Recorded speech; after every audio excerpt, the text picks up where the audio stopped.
Introdução.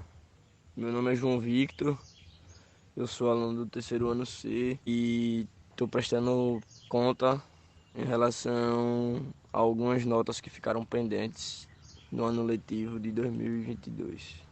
Com base na minha pesquisa, eu obtive conhecimentos, conheci negros de grande representatividade, um deles, Pastor Batista, dos Estados Unidos, Martin Luther King, primeiro presidente da África do Sul, Nelson Mandela, e a primeira física brasileira a lecionar no ITA, Sônia Guimarães, uma mulher de grande importância.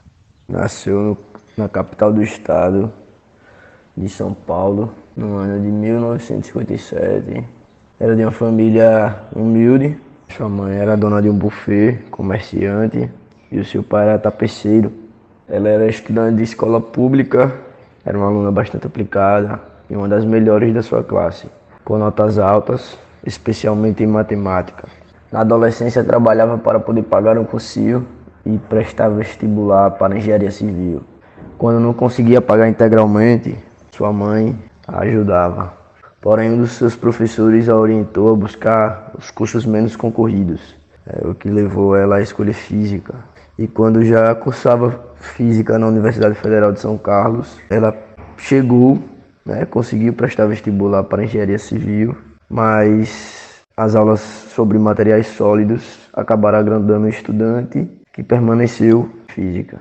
Graduou-se com licenciatura plena em ciências em 1979 e de 1980 a 1983 fez mestrado em física aplicada pela Universidade Federal de São Carlos, com dissertação Desenvolvimento da técnica elipsométrica para caracterização óptica de filmes finos. Em 1986, especializou-se em Química e Tecnologia dos Materiais e dos Componentes.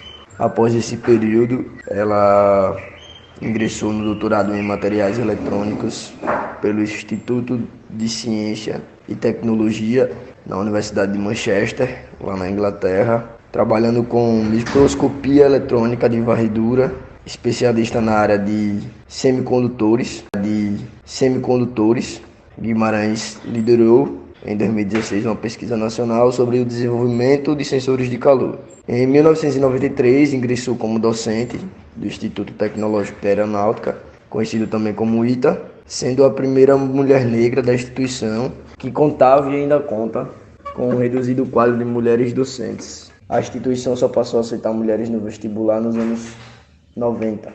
Falarei agora um pouco sobre Martin Luther King, que foi um pastor batista e ativista político estadunidense, que se tornou a figura mais proeminente e líder do movimento dos direitos civis nos Estados Unidos, de 1955 até seu assassinato, que foi em 1968. Ele é amplamente conhecido pela luta dos direitos políticos através da não violência e desobediência civil, inspirado por suas crenças cristãs, e o ativismo não violento de Mahatma Gandhi. Em 1964, no dia 14 de outubro, King ganhou o Prêmio Nobel da Paz por combater o racismo nos Estados Unidos através da resistência não violenta.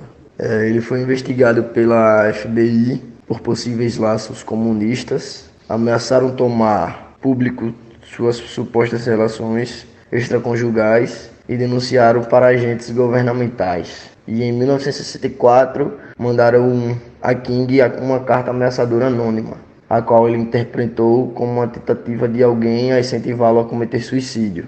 E antes da sua morte, ele planejava uma ocupação em Washington, que seria dominada Campanha dos Pobres.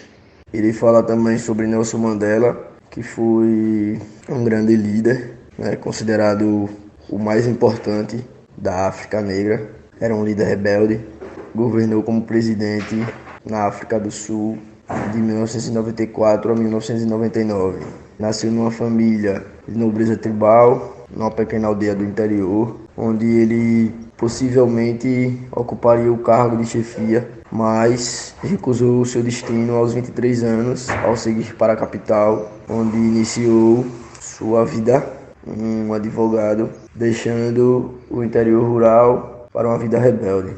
Ele ficou foragido e, após ser preso, se tornou famoso e o político mais galardado em vida, responsável pela refundação do seu país como uma sociedade multiétnica.